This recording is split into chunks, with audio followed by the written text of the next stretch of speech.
Hello नमस्कार। आज आसतु Sunday special chicken tikka करिया आपण भी घर तैयारी खातु बहुत लगे। मुझे 500 ग्राम चिकेन नहीं तो अदा रसुण पेस्ट 1 चामच नहीं, दही 2 चामच नहीं, हल्दी नहीं 1 चामच, लुण आपन स्वाद अनुसार ने, मु भी आप टेस्ट अनुसार 500 ग्राम चिकेन टेस्ट अनुसार लुण नहीं, धनिया पाउडर ने 1 चामच, जीरा पाउडर 1 चामच ने, गरम मसला हाफ चामच ने, लंका पाउडर मु होममेड लंका पाउडर नहीं कलर देखाबनी, आपन काश्मीर लंका पाउडर ने, सोरिष तेल ने 1 चामच, ब्लैक पेपर आप पार्टी को राग अनुसार ने, मु ब्लैक पेपर को नहीं टी अधिका, तापर कस्तूरी मेथी ने, कस्तूरी मेथी दलिकी ने तो भल स्मेल आसो।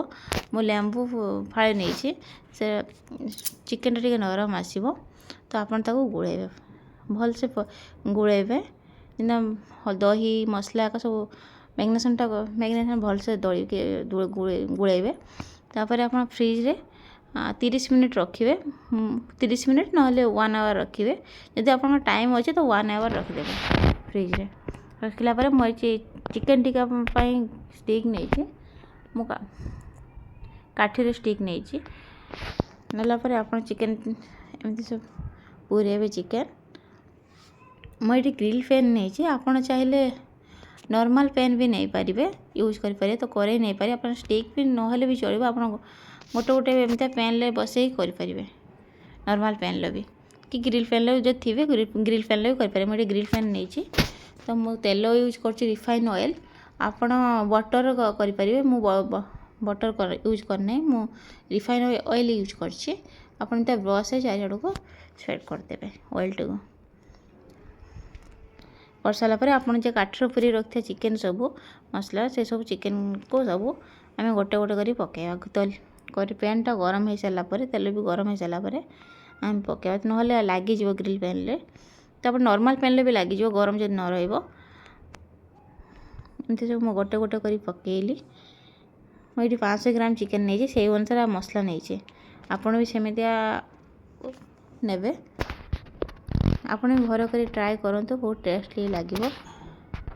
आम चैनल को टिके लाइक करदे, शेयर सब्सक्राइब करदे।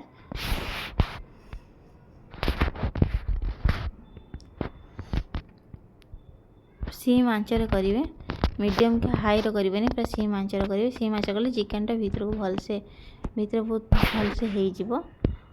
मुझे सीम आंचर कर मीडियम नहीं, हाई आंचर करनी, हाई फ्लेम रे करना, आप सीम फ्लेम रे गैस सीम पूरा करदे, आप एमती करेंगे। तापर उल्टे देवे, देखिए दी पटर है ना, गोटे पटर होगने आप एमती गोटे पट उल्टे देवे, गोटे पट रेड टाइप आसो, रेड ब्लैक टाइप आसो, एमती करेंगे। देखो दी पटर हो सारापर मुझे काटिदेली, आपड़ भी घर करते।